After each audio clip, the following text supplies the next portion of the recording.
Hey guys, OG of HRC here, and this is what I would like to call the Vice Presidential Pick Edition. Let's have some fun. Let's learn a thing or two about what it takes to pick a vice president, the challenges, the ups and downs, what do they have to bring to the table, and let's just take a quick look on how some vice presidential picks have worked out phenomenally and worked out not so much. All right, so first and foremost, we gotta start with the OGs of the ultimate pair of running mates in JFK and LBJ. Really, vice presidential picks did not matter up until JFK and LBJ, simply because once JFK had been assassinated, it was very much highlighted the importance of picking a running mate who could actually run the country. So what Kennedy was looking for was a seasoned politician who can ease the voters away from, oh, he's too young. Well, it would help if he had a seasoned politician. He had to get someone from Texas because he deeply needed to win Texas in the good old Electoral College. And he needed someone who was a man of faith of Christianity. LBJ was that guy. LBJ had been in Congress since 1949. No one in a million years thought that JFK would never see the end of his first term. Never, not possible. Young, vibrant guy. Well, as we all know, he didn't. And thankfully, LBJ was a seasoned politician. So you look at LBJ and his presidency after Kennedy was assassinated, and he was a guy who got a lot of domestic bills passed. I mean, he's the civil rights guy. A guy from Texas, is the president from Texas, ended up being the guy who signed the civil rights bill into law. Never in a million years did we think that that would happen. My fellow Americans, I am about to sign into law the Civil Rights Act of 1964. Sadly, because of the Vietnam War, all of his gains in the domestic policy area were washed away. But in the end, JFK and LBJ are the epitome of picking the right person for the job, because you never know what could happen. So there is a great example in recent history of when you just get it wrong. And that situation is George W. Bush and Dick Cheney. Dick Cheney was chosen simply because W. Bush never should have been president. Thanks for coming. Be seated. Thanks for coming. Welcome to the White House. Now, W. Bush's dream in this world was to be MLB commissioner. That was it. He had owned the Texas Rangers and he'd been happy as a pig in mud, right? However, that wasn't the view for the Bushes. If you're a Bush, you run for presidents. The rumor is that Barbara Bush says that she collects presidents. Hence why she was okay with Bill Clinton being very close to her husband, H.W., because she claimed him in her family. She collects presidents, right? So there was no option out of that for W. Bush. W. Bush knew, or the people around him, I should say, knew that he too needed a seasoned vet. Not necessarily a politician, but a vet of DC. And there was no one else besides Dick Cheney. Dick Cheney had been working in politics since the Nixon administration. He worked for Nixon, he worked for Ford, he worked for Reagan, he worked for W. Bush's father, H.W., he worked for Reagan. He did the whole shebang here. Another rumor around is that Dick Cheney ran an entire second government, one could call, without the Oval Office, without the president ever knowing.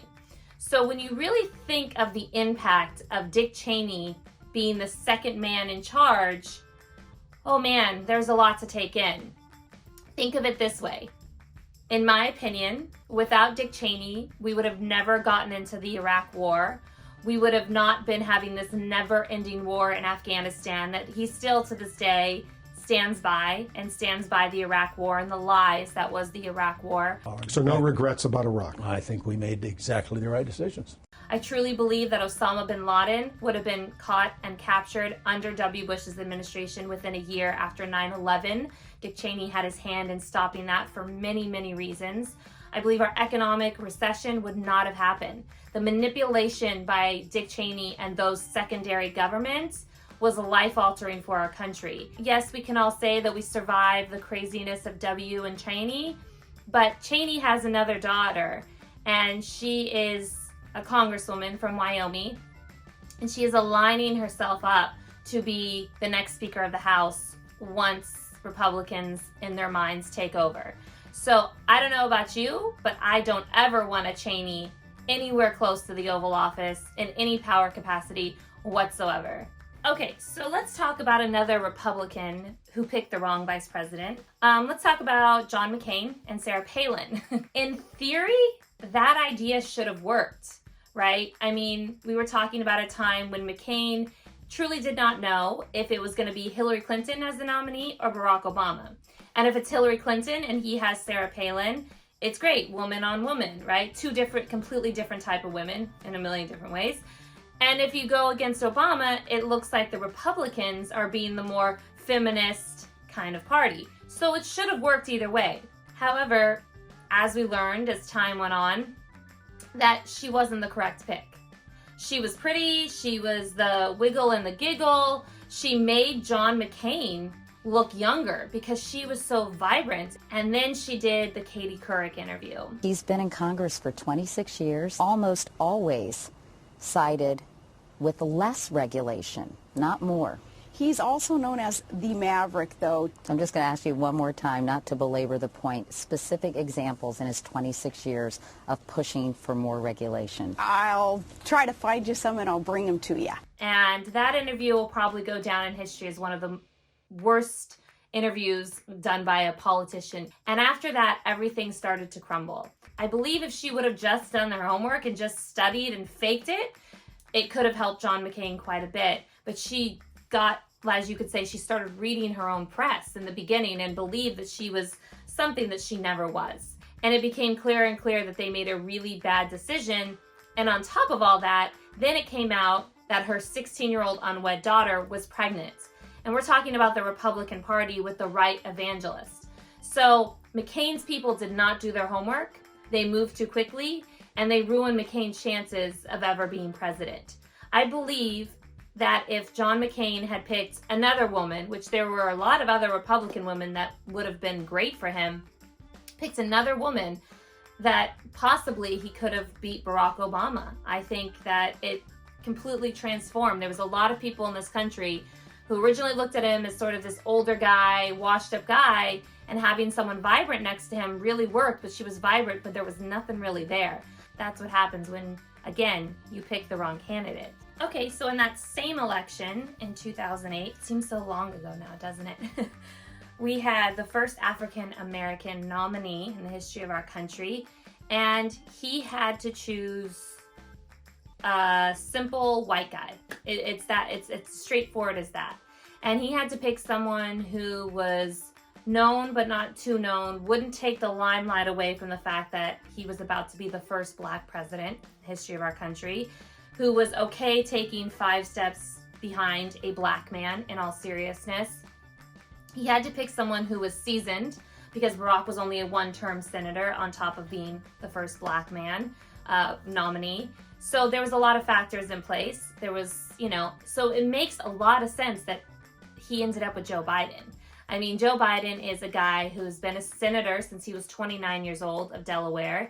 He got sworn in just days after he lost his wife and daughter in a horrific car crash. So he was a single father for a good portion of time. His current wife, Dr. Jill, who is amazing, was a community college professor. She wasn't even a big college professor. She was a community college professor. His son was in the military. Just everything aligned. And it made so much sense that Joe Biden was the guy. Barack needed a safe white guy that wasn't going to cause any drama. Biden had never, in all of those years in DC, had never once had a scandal of any kind. It made sense. It worked. They seemed to have some sort of friendship building. And it turned out to be this vice president presidential friendship and working life that just worked. I mean, and it, in a lot of ways it shouldn't have, but it did. And Biden actually had an office right next to the Oval Office. They did everything together. Everyone loved them in this country, right? Joe Biden with his aviators and them running around the White House. Mr. President, you ready to move? Absolutely. Let's do this thing. Let's move.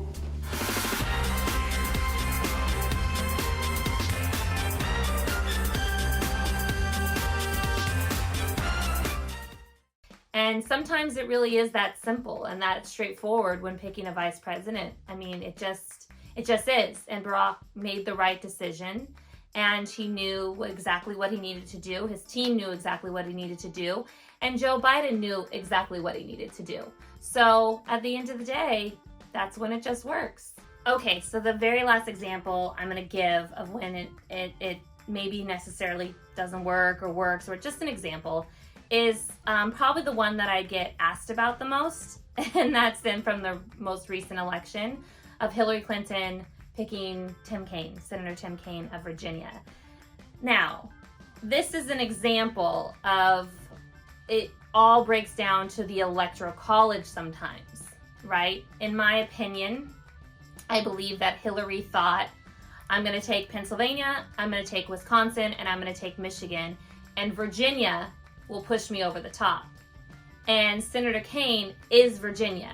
His wife is the daughter of one of the most popular governors, former governors of Virginia. She works in state government. She's loved. He's loved. So in that theory, it made sense. Also, Hillary was about to be the first woman president of the country, and she didn't want to be overshadowed by anyone.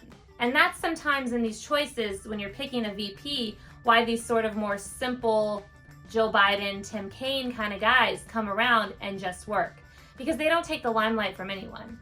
And he was a simple guy. He tells dad jokes. He's a good man. He's a family man.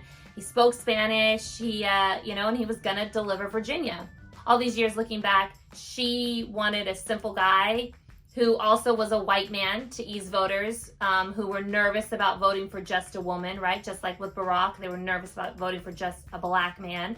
So she needed a white guy, which says so much about our society as a whole, that the white man in power, even if it's secondary, kind of eases voters. Sometimes you just go for the Electoral College and you call it safe and hope for the best, but sometimes it just doesn't work out. Okay, so now that I've given you guys some great examples of when it's worked, when it hasn't worked, what are the factors, why they worked, I just wanted to say some general overall factors on when a candidate is going to, through the process of picking a VP and sort of breaking it down. First, there's this theory that if you are a vice president, you have an easy jump into the Oval Office.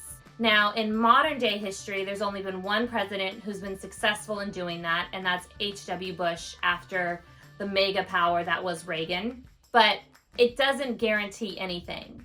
And here's another factor. The Democrats have a really, really hard time winning consecutive administrations.